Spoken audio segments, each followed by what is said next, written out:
Welcome to this episode of the We Travel There podcast. We're in Nikko, Japan, with my new friends Derek Souza and Angus Miyaji of IACE on behalf of the Tochigi Prefecture. Derek is a Japan travel expert that's been working in the travel industry since 2014, and Angus grew up in the Tochigi Prefecture, so he knows all the local spots. Together, they market the area on behalf of the local tourism board to attract overseas visitors. In this episode, we talk about attending the Great Wisteria Festival, exploring Lake Chuzenji, and visiting the Ashikaga Flower Park. You hear about these three amazing experiences and so much more. If you know someone interested in visiting Japan, I'd love it if you shared this episode with them. The show notes and our one-page guide to Derek and Angus's tips are available at wetravelthere.com/Nikko. Now let's get started. The We Travel There podcast helps you travel like a local by interviewing guests from around the world to uncover the hidden gems of their city by finding out the best things to do, eat, drink, and see from a local's point of view. Whether I'm traveling for business or pleasure, it's important to have clothes that make me look good and feel great. I wear Bluffworks jeans, slacks, dress shirts, and blazers because they're wrinkle-free and are designed for the modern traveler.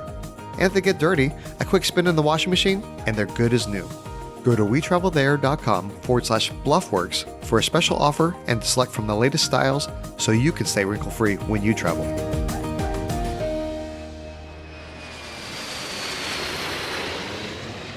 Hey guys, welcome to the show. Thank you very much for having us tonight. Thank you for having me. I've been doing a lot of episodes on Japan recently, and I'm super excited to learn about Nikko and the Tochigi Prefecture. There's a lot of different interesting things to do there, and I'm excited to have both of you on the show to share your tips for the city and the area. Yeah, I'm super happy to be here and kind of introduce Tochigi Prefecture and Nikko, the kind of more international audience, with Japan opening up recently. It's the perfect time to go over and kind of visit Japan and kind of be able to have that experience because it's been kind of, people have been wanting to visit Japan and it's one of the best places you can go in Japan. So, yeah, we're ecstatic to be here. So if people that aren't familiar with Tochigi Prefecture, where is it in the country? If you're familiar with Tokyo, it's kind of in like the bottom right of the main island of Japan called Honshu. Tochigi Prefecture would be located north of Tokyo. So, for example, like if you're taking the bullet train, it would be about an hour north on the bullet train. So just kind of going straight up from Tokyo. Okay. Yeah. I mean, and that train is super friendly and easy to use. And so you can get pretty much anywhere on the island in a hurry, right? And so it's great to be able to fly into like a major airport there and then be able to visit Nikko and the Tochigi, and then you could go visit those areas in a hurry, right? And it's nice and simple and easy to be able to use that train. Yeah, the bullet train is extremely convenient. The announcements are going to be in Japanese, English, Korean, and Chinese. So that makes it easy. When you get on there, the seats are super comfortable. You can bring your luggage. That's no problem. Depends. You can't bring a ton of luggage, but you can bring like 2 bags, no problem.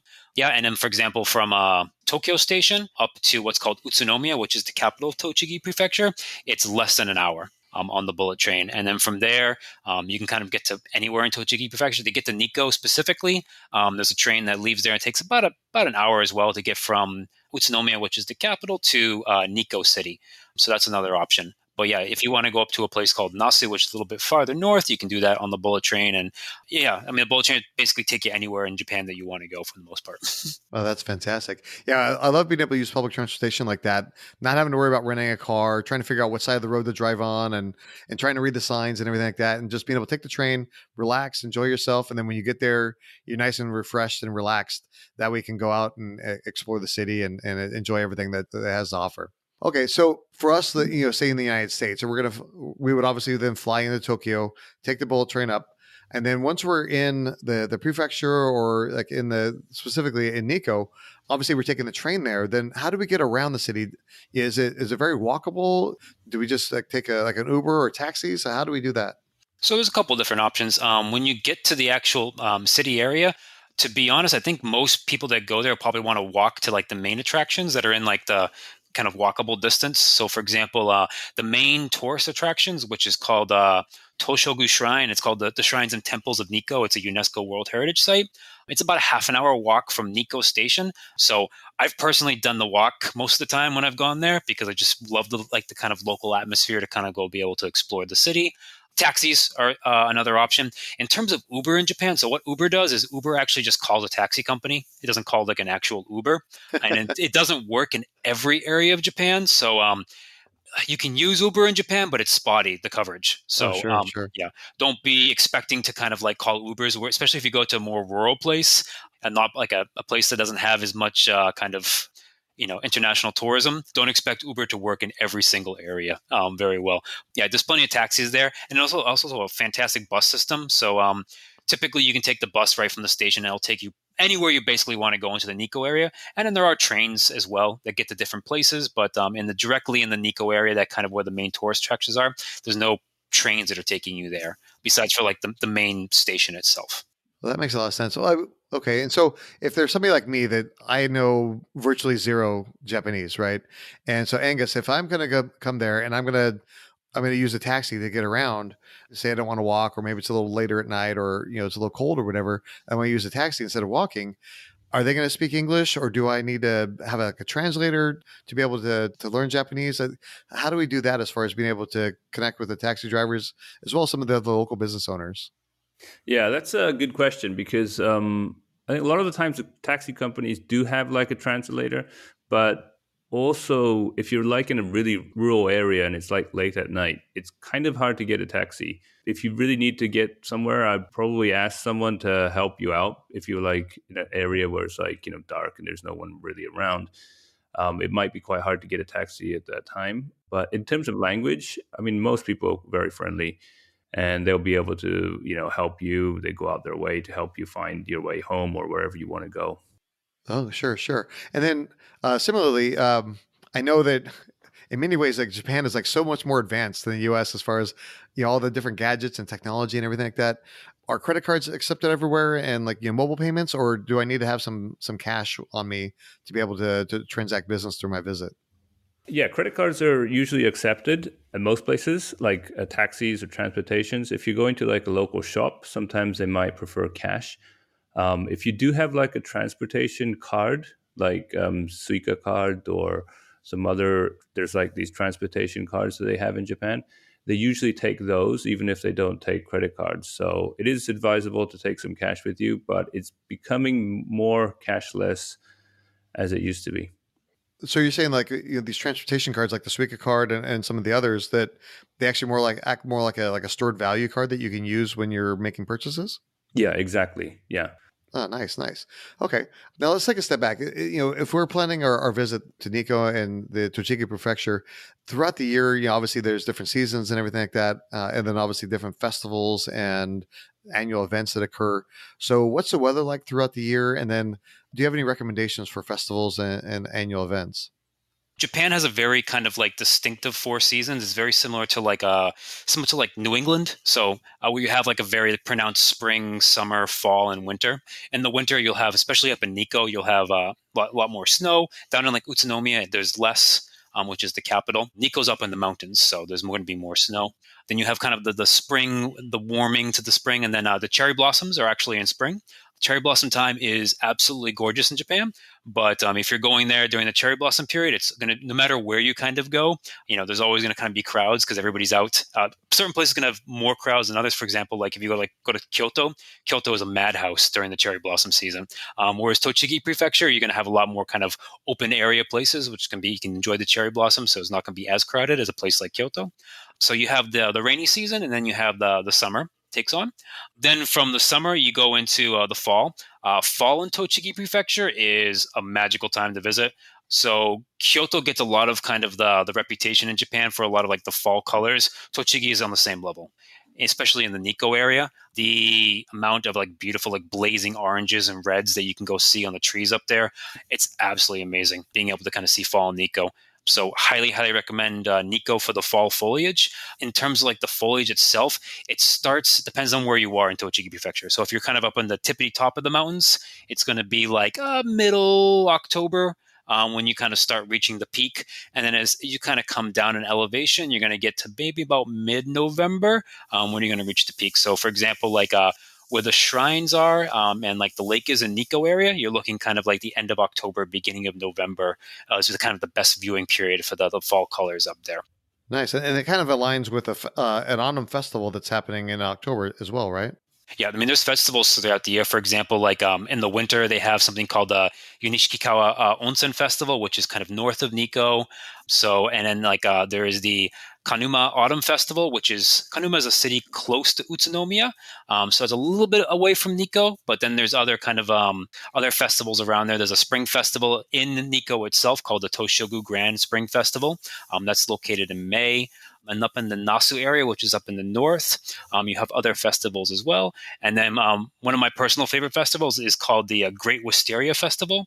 We were just talking about cherry blossoms before, but wisteria blossoms, which are purple, which are cherry blossoms would be pink. There's this place called the Ashikaga Flower Park, which is located like 2 hours from either Tokyo or kind of the Utsunomiya area by train. And they have these old wisteria trees that are basically held up by kind of like scaffolding at this point because they're so large and kind of old. When they bloom, oh, it is absolutely amazing. Like it's one of the most amazing kind of flower displays you'll ever see. That's in the beginning of May. If you ever kind of wanted to go visit that, it's super popular. Highly recommend it though. And then actually during the winter when the flower park kind of, most of the flowers have died off in the winter in this particular flower park, but they actually do an illumination. So they do a wintertime, nighttime illumination there. So you can go there and kind of see the LED flowers. And they also just build they build castles. They build a kind of like a fairy tale scenery in this particular park. So absolutely amazing. Oh, that is so cool. Now, obviously, when we're looking at all these different cities and areas within the prefecture, we got to set our bags down someplace. We got to be able to get a sleep because we're going to be running around and checking everything out. Do you have any recommendations for the best hotels in Nikko and the Tochigi Prefecture? Depending on your budget, the Ritz-Carlton Nikko opened up about 3 years ago, I believe. If you have the budget for it, it is unbelievable. Absolutely the best place to stay in the Nikko city itself. There's another place called the Kanaya Hotel, which is not as high a level as the Ritz-Carlton Nikko, so it's not going to be up there in the terms of price. But that's also another fantastic location. And it depends on where you go in the prefecture. If you're looking for a traditional kind of like hot springs onsen accommodation, there's a place called Sansuikaku up located in a place called Nasu, which is absolutely fantastic. Angus, do you have any recommendations for locations to stay at?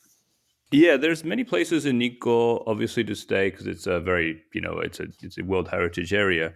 I know you just mentioned ryokan, which is a traditional style Japanese inn with like an onsen. But there are like onsen towns around Nikko, such as Kinugawa Onsen. Also, if you like to have more an authentic experience where you can like meet local people, there are places that do farm stays as well. So you can find farm staying. Also, some small, interesting hotels which have a lot of history, such as Izukate in Nakagawa. And then, obviously, Utsunomiya is also a center of like the area. It's like the largest city, so there's lots of accommodation and very affordable accommodation there as well. So you could use, for example, Utsunomiya as a hub to explore the region, including places like Nikko. So there's many different ways and different options you can choose from when you're traveling in that area, I think. Yeah, absolutely. And we've covered this in previous episodes with, for Japan, but the ryokan, it's kind of like it's not exactly the same thing, but it's almost like the equivalent of like a bed and breakfast, Japanese style versus like what you would have in the United States, correct? Yeah. One thing you just have to make sure that you're okay with is sometimes they have like big public baths in the ryokan. So you might have to share, like a bath with other people. And if you have, this is also something, unique to Japan, I think, but if you have tattoos, if they only have public baths, that's a bit tricky to try to book a place there. And because for certain reasons, ryokans and hotels don't really like people with tattoos using their public baths. But apart from that, things are very easy. Oh, okay. That's very interesting to know because obviously, tattoos are pretty popular here in the U.S. and everything, and so it's something to factor in when you're booking those reservations because you don't want to show up and then all of a sudden get that little surprise, right? Yeah. I will add. Yeah. Go on. I was going to say I was going to add one thing, just kind of like logistical aspects of staying at a ryokan. So typically, the main kind of difference I always kind of like tell people about is that they want you to arrive around 6 p.m. at the latest. So because you have the dinner included, so when you arrive, they kind of start making the dinner for you. So that means like you can't show up at 8 o'clock. If you show up at 8 o'clock, you're not getting dinner. Okay. So those kind of things. And so like typically when I recommend people to do a ryokan stay, like 1 or 2 nights, if you do more than like 2 nights in a row, I think it kind of can be a little difficult to kind of keep going back for dinner. But most places actually, after you stay, it depends on the ryokan. If you stay 1 or 2 nights at the location, typically the second or third night they won't require dinner anymore. But usually for the first night, it's always going to be dinner included, so that you can't. It's not negotiable. And the other thing that I will kind of add as an addendum, especially during peak periods when Japan's really busy, a lot of ryokan will not accept one person, unfortunately. Oh, okay. Yeah. So if you're sometimes when you go to like booking.com and stuff like that, you can't put anything but two people in. If you call them, sometimes you can negotiate it, but a lot of times, like on the booking websites, they only set it up for two people minimum. Oh, that makes a lot of sense. Yeah, it depends on the location, but the most popular ones, a lot of times they want to get paid for 2 dinners at least. So you kind of have to negotiate with them. Okay. Yeah. Worst case, you just got to pay a little extra, and then Yes. then you'll be all set. Okay. Cool. Well, now you mentioned a couple of the things to do in Nikko and Tochigi. Let's talk about some of the other best things to do in Nikko when we're visiting. What are some of the things that you recommend? So yeah, we were talking about the shrines and temples of Nikko, which is a UNESCO World Heritage Site. There's actually kind of 4 places included there. So Toshogu Shrine's the main place. If you know basic Japanese history, is kind of like there was the isolation period after the Warring States period in Japan, and the person who kind of ushered in that era was called Tokugawa Ieyasu, and that's where his mausoleum is. It has gold leaf. It has amazing carvings. It's magnificent. It's one of the most beautiful places you'll go to in Japan. And in that same complex, which is all within easy walking distance, there's Rinnoji Temple, which is like a very famous Buddhist temple. There's a Futarasan Shrine, which is a Japanese shrine.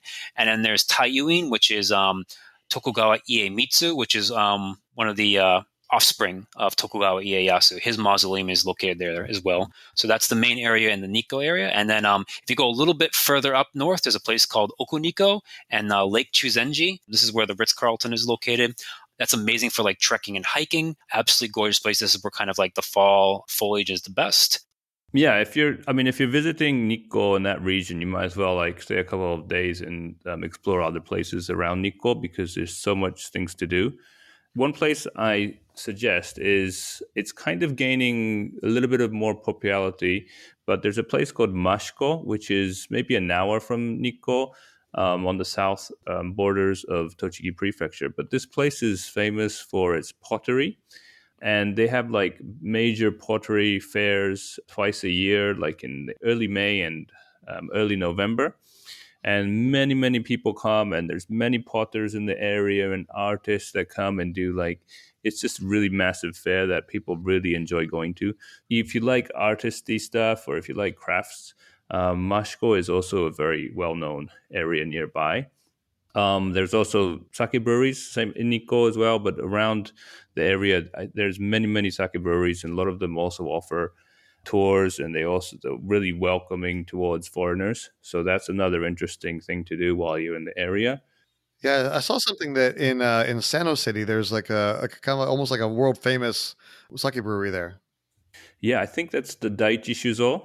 Did you say Sano City? Yes. Yeah, that must be the Daiichi Shuzo, which is the oldest brewery in Tochigi, in this area, in Tochigi Prefecture.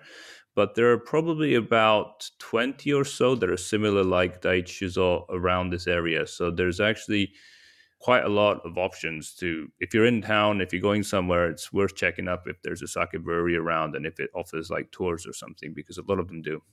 Oh, that sounds like a lot of fun, but you don't want to do that on an empty stomach, right? So let's talk about some of the best food that you can find in the Tochigi Prefecture and Nikko. So what are some of the restaurants you recommend? So in Nikko, my number one recommendation is a place called Myogetsu Bo. It is famous for Tochigi Wagyu. You've probably heard of Kobe beef before, I'm assuming. So Tochigi Wagyu beef is on the same level as Kobe beef. So it's absolutely amazing. And this is a steak and is a grill and steak restaurant that's located in the Nikko area. So, and it's conveniently located right next to where the shrines are.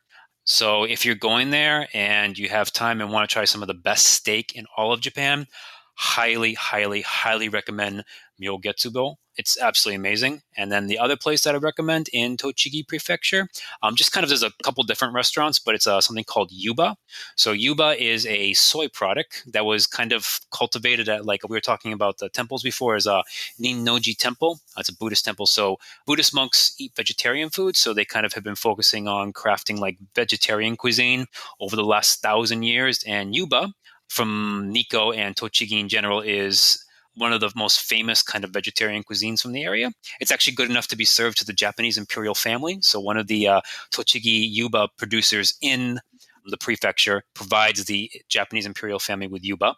It's that good of quality. So Wow. Yep, highly recommend if you want to try the same Yuba that the imperial family eats in Japan to try some from Yuba and Nikko. Where would we go if we want to be able to try that? Oh, the restaurant's name, I'm forgetting, Takiya. So yeah, Takiya is the name of the restaurant. Awesome. Yeah, I'm slightly biased because I live in Utsunomiya, which is near Nikko. And so I'm going to talk a bit about Utsunomiya gyoza, which is the dumplings.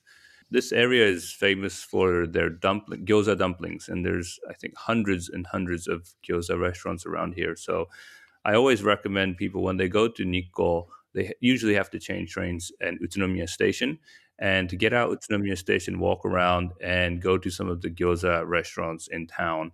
That's one thing that I think a lot of people don't do, but they should be doing because it is really, you can get so many different types of gyoza as well. People just think of gyoza as like one stereotypical image of a dumpling, but there are actually very different types as well. There's fried gyoza, there's boiled gyoza, but also there are different gyoza restaurants that offer different types of, when I say types of gyoza, like for example, there might be the traditional style of gyoza, but then there might be a more Western style with different toppings and gyoza that pairs nicely with beer or sake or wine. My favorite restaurant is actually a gyoza restaurant that's run by a Chinese guy. So he kind of infused both Chinese and the Japanese culture into the gyoza, and it's really amazing. Oh, nice. A little fusion of the two different flavors there. Yeah. Well, what's the name of your favorite one? So my favorite place is called Samurai Jugeme. And just for the listeners, I know I'm having trouble writing down all these different recommendations. We're gonna have a map in the show notes that lists all these different locations, so you'll be able to find it, and that way, when you're visiting, you'll be able to try all these amazing foods. Yeah, just one thing about also gyoza. If you want to try different gyoza, they also have like there's a food court called Kirase, where you can choose different gyozas for different shops and then eat them together. So that's also something to keep in mind. Oh, nice. It's almost like your own little tasting menu. You can get like a couple of different ones from a couple of different places and then be able to sample it and figure out which one you like the best, right? Absolutely. Yeah, people do that there. Right on. And earlier you mentioned talking about like staying at a farm as like a potential opportunity for a place to stay and everything. But one thing I was looking at when I was doing a little research, there's actually the Wakayama farm and bamboo forest. So there's actually like a really cool bamboo forest that you can go visit, and it's almost like you have the entire place to yourself, right? Yeah, the Wakayama bamboo farm is also located in Utsunomiya, but it's actually halfway towards Nikko. So you could actually get a bus from Nikko to go to the farm, or you could actually get a bus from Utsunomiya to get to the farm as well. So it's kind of in between. And the Wakayama bamboo farm is actually the largest bamboo farm that's open to the public in Japan. So I know that people go to Kyoto to see the Arashiyama bamboo pathway, but it's always a lot of people there, and it's very crowded. And people who've been to Arashiyama come to Wakayama Bamboo Farm and say this is amazing because there's so much to do here, and you can walk around, and you can go into the bamboo forests, and there's a guide who will come and explain to you the different types of bamboo they have, because they have some bamboos they only have there. There's so many different types of bamboos. Apparently, I think he was saying 99%, the owner was telling me the other day that 99% of the bamboo that you see in Tokyo, that's like outside office buildings or like in the airports, are actually from this bamboo forest in Utsunomiya. So this is worth checking out. And I've been taking a lot of people there, and they all really enjoy going to this bamboo forest. Yeah, what a cool experience. Well, guys, I really appreciate you sharing all these amazing tips for Nikko and the Tochigi Prefecture. I learned so much, and it sounds like such a fun place to come out and visit. So I'm definitely adding it to my list. But now it's time for the final countdown. If somebody only had time for one meal, when they visited Nikko and Tochigi? Where should they go and what should they eat? I will kind of go back to my previous answer of Myogetsubo in Nikko for the Tochigi Wagyu steak. That is some of the best steak you'll ever have in Japan. Like I said, it's if you're looking for Kobe beef, but something that will rival Kobe beef in the just the pure texture and like kind of the marbling of what you can find in Kobe beef. Highly recommend that. And I will add one other place if you're looking for amazing ramen. We were talking about the Flower Park earlier and Sano City. Really close by to where the Flower Park is in Sano City, you can get amazing ramen at a place called Oguraya. They have some of the best ramen in all of Tochigi Prefecture. So if you're a ramen enthusiast like myself, I highly recommend taking a trip over there for some of the best ramen. Absolutely. Yeah, you can't go to Japan and not have some ramen, right? Absolutely. So many wonderful places near Nikko that have amazing different types of amazing food. If you're going to Nikko shrines, and if you're in that area and you want to try something that's like local yuba, but then also you want something a little bit more meaty, one really nice restaurant that I like taking people is called Zen. It's on the main road between the station and Nikko shrines. And what's amazing about them is they do like a yuba sushi roll, but it's actually wagyu inside. So they're like small rolls with rice with wagyu inside, but the outside is made with yuba instead of the seaweed. So that is also something that if you're in the area and if you're looking for lunch before you go into the Nikko temples and shrines, that's somewhere I definitely recommend going. Yeah, absolutely. Like you're hitting all like the must-dos of Japan. You got the sushi, you got the wagyu, and you got the yuba all rolled into one. Yeah, all in one meal. Right on. Well, I know both of you have spent a lot of time in the Tochigi Prefecture. Do either of you have like a really memorable story of being there? I'll go with my most recent story. So actually, I went drinking with Angus a couple weeks ago, and we went out with some other people as well, and we kind of did some gyoza to start off, and then we kind of went bar hopping and just kind of had fun. Japan has a really fun kind of like nightlife and drinking culture, especially in Utsunomiya. So yeah, if you're ever in Tochigi Prefecture and in Utsunomiya specifically, and you kind of want to go for like a pub crawl with some amazing gyoza, it's a fantastic place to do it. Yeah, I have to say that also mine is also related to drinking. So hopefully anybody listening who likes to have a nice, fun day out with alcohol, Tochigi is definitely a place to come. But yeah, my most memorable story is probably when I go out drinking with the sake breweries. So once in a while we get together and we have a drink either at the brewery or nearby places. Sometimes the breweries actually have festivals, so they open their breweries and you can go drinking there as well. But going for like drinks with the breweries is just my favorite time. Absolutely. Nothing like a little liquid courage and be able to bring up all the fun times and be able to hang out with your friends. Speaking of good times and happy memories, where's the happiest happy hour in Nikko? I don't know if you've ever heard this from other podcasts about Japan, but in Japan they have something called Nomi Hodai, which translates to all you can drink. So a specific happy hour doesn't really exist. It's kind of always happy hour at these locations where you go in and you pay for, typically it's like an hour or two, and you get to drink as much alcohol as you'd like. So this is available at not just in Nikko, but in restaurants all across Japan. So yeah, highly recommend that if you're in that, if you're going to Tochigi and just kind of want to go out for dinner and have some drinks, you can get a Nomi Hodai. It's not available in every restaurant, but it's available in a lot of them. Yeah, I'm going to have to second that as well. I think the Nomi Hodai culture is amazing. And like Derek was saying, there's no really time limits in terms of like you go early, you get a discount. It's usually you can go anytime and you can just order a Nomi Hodai. Usually that's about 60 minutes to 2 hours, between an hour and 2 hours. You drink all you like. Yeah, you just have to make sure that when you're ordering food, to ask for the Nomi Hodai before you start drinking, obviously, because once you start drinking, you can't really then change to a Nomi Hodai. But yeah, there's some places that even offer you soft drinks for Nomi Hodai as well. So I would definitely do a Nomi Hodai in Japan. Oh, that sounds really cool. It was a lot of fun in college in Japan. Now, there was a lot of fun nights. I can imagine for sure. Now, whenever I travel, I always like try to check out the local pizza. It gives me a little taste of home, and that way, when I'm exploring all the foods, but I still get a little something from home. So, what's the best place for pepperoni pizza in Tochigi Prefecture? I'm going to go with the Ritz-Carlton because the Ritz-Carlton always does amazing food, but I'm sure Angus is going to have a much better answer than me. I didn't know the Ritz-Carlton did pizza. Yeah, for pizza, there's two things that I recommend. One thing is a place in Utsunomiya, and it's an area called Oya, which is famous for Oya stone.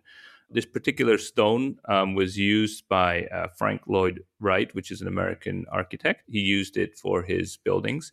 But Oya stone is also nice for making like a pizza oven. So there are some places that make pizza using the Oya stone pizza oven in Oya. And another place that I really like is Hachinojo Restaurant, which is also in Utsunomiya. They actually have their main restaurants called Hachinojo, and then they have a small, like a window at the back called Pizza Hachi. And so that place does really amazing pizza, and I always order pizza from there. Fantastic. And do you have any recommendations for the place with the Oya stone?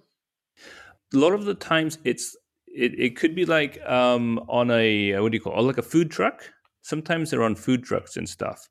So you need to kind of like search online for like Oya Stone Pizza, and I'm sure it'll pop out. Okay, perfect. Yeah, I'll look for one and I'll add it to the map. Now, obviously, there's so much to do in Tochigi Prefecture and everything like that. What would a good travel tip be for somebody coming to this area for the first time? So there's a couple different passes you can get from Tokyo that would be convenient to access Tochigi Prefecture. There's different railways in Japan. So there's JR, which is Japan Rail Lines, and then there's kind of local railways as well. And this one's called Tobu Railways. So actually from Tokyo itself, you can get something called either the Nikko World Heritage Area Pass or the Nikko All Area Pass. And these allow you to kind of have like all the trains you can it kind of covers your trains all the way to Nikko. So for example, like the Nikko World Heritage Pass will cover your trains from Tokyo to Nikko, and it's cheaper than just buying normal tickets, and that's good for 2 days. Whereas the Nikko All Area Pass, which is I think about between 4,000 and 5,000 yen, depending on the time of the year, it's more expensive in the peak times and cheaper in the kind of the off season. So for 5 days total, and that allows you to like all the bus systems in Nikko, and then it covers the trains and the bus systems going to Nikko. So those are like incredible values. And then the other one would be the Tokyo Wide Pass, which is 15,000 yen, and that will cover the bullet train. That will cover the local trains as well, and allow you, especially if you're going multiple places in Tochigi Prefecture. It's good for up to 3 days, and that will kind of allow you to use the bullet train all you want, to use the local trains all you want within that 3 days. The JR pass, which you might have heard of before, that was kind of the most popular pass. To be honest, I don't know if it's really worth it anymore, where these local passes actually are more kind of value for what you're doing in Tochigi Prefecture. Perfect. That sounds good because, like you said, a lot of times people just default to the one that they've heard of before, but maybe that one doesn't have the same value. So it's better off getting one of those local passes instead. You're going to get a lot more value and be able to use it a lot better to visit the destination you're trying to visit. Yeah, the JR pass is definitely it was kind of the king of the passes before, but they just raised the price significantly in October of 2023. So going forward, these kind of area passes are probably going to be a better value, whereas the JR pass, you're going to have to do your research, honestly, to see if it's actually a better value, because a lot of times it's not going to be a better value in the end. That makes a lot of sense. I actually, my tip would be to do some research on what kind of events and festivals are going on when you're traveling, because Japan has a lot of events and festivals, even near Nikko and the surrounding areas. Like at the beginning of this podcast, we were talking about the different festivals. And so anytime you travel to Nikko or the places around it, there's always going to be something going on. And not all the time it's easy to find this information, because a lot of the time it's not in English, but a lot of the local tourism boards, places like that, they've tried to showcase their festivals and events in English as well. So I would definitely try to do a Google search on the place you're going, and then maybe events and festivals or something after that, to see if there's anything going on that might be really interesting. Because you don't want to go there and like miss a major festival and something fun going on like just 10 minutes away or something like that. And also the timing, you want to make sure that you have time to to go to those kind of events and festivals as well. So definitely, I recommend Googling like the events and festivals when you're traveling to Nikko and the area around there. Sure, that makes a lot of sense. Guys, I really appreciate you coming on the show and sharing all these amazing tips for Nikko and the Tochigi Prefecture. Can you tell the audience a little bit more about who you are and what you do? My name is Derek Souza. So I've been working in the Japan tourism industry for the last 10 years. So I have a bunch of experience with kind of doing that. I've been all over Japan. I lived in Japan for a significant amount of time. Haven't been to every prefecture yet, but I've been to most prefectures in Japan. I'm just kind of crazy about introducing Japan and helping people visit Japan. I also work in tourism. I run a website called nearbytokyo.com, which kind of helps visitors discover the off the beaten track or the hidden undiscovered places that you can visit from Tokyo, including places like Nikko and the places that we discussed today. And a lot of the information, it's kind of hard to find the small hidden gems in English. So what we try to do is we try to make that into English, and we have a website that tries to promote the area. So that's kind of what I do. I help local businesses and tourism industries to try to attract more foreign tourists and bring tourists here. Yeah, that's what I do. I grew up in this area, and I lived overseas for a while, but I came back a couple of years ago to help promote this area and bring more tourism here. That's awesome. Yeah, it sounds like you're doing a great service because, yeah, I mean, as much as you want to be able to rely on the visitors bureaus and other websites, sometimes things are lost in translation. So somebody like you that can translate it for us and accentuate those hidden gems that we may miss otherwise is a awesome service. So if somebody has questions about Nikko, Tochigi Prefecture, or anything else, what's the best way to reach either one of you on social media? Easiest way to reach me actually would be through IACE Travel, or also you can reach us through the Tochigi Facebook. So Tochigi Prefecture has a Facebook, and if you send a message to them, I can certainly help them out, or maybe Angus can help them out as well. Someone will be able to kind of respond to them as well. Yeah, the easy way to reach me would probably be through nearbytokyo.com website. There's a contact form. If you're on Facebook, you can also find Nearby Tokyo on Facebook or Instagram and contact me through those social medias as well. Well, guys, it's been a pleasure talking to you, and we look forward to seeing you when we travel there. Fantastic. Thank you very much for having us today. Thank you very much for having us. That was a pleasure. What an awesome conversation with Derek and Angus. I love the idea of spending all day exploring the historic temples, eating delicious food, then relaxing in a traditional onsen natural hot spring. You can find all the links we talked about and our one-page guide to Derek and Angus's tips at wetravelthere.com/Nikko. We want to say thank you to Bluffworks for being an affiliate partner in today's episode. Bluffworks offers many styles that fit your needs, so that way you can stay wrinkle-free while traveling. Go to wetravelthere.com/Bluffworks and use the promo code LEAD to save 10% off your order. Join us next time as we speak with my new friend Fernando Diaz of Quasar Expeditions. In this episode, Fernando and I talk about snorkeling with penguins, relaxing on the white sand beaches of Espanola, and exploring the island of Genovesa, a collapsed caldera known as Bird Island. We hope you join us when we travel there. I love hearing your feedback about the show. Send me a tweet at WeTravelThere or email me at wetravelthere.com/contact to share your thoughts. If you enjoyed this episode, please share it with your friends and tell me what you like most. Make sure you follow us on your favorite podcast app. That way you won't miss any of our upcoming destinations.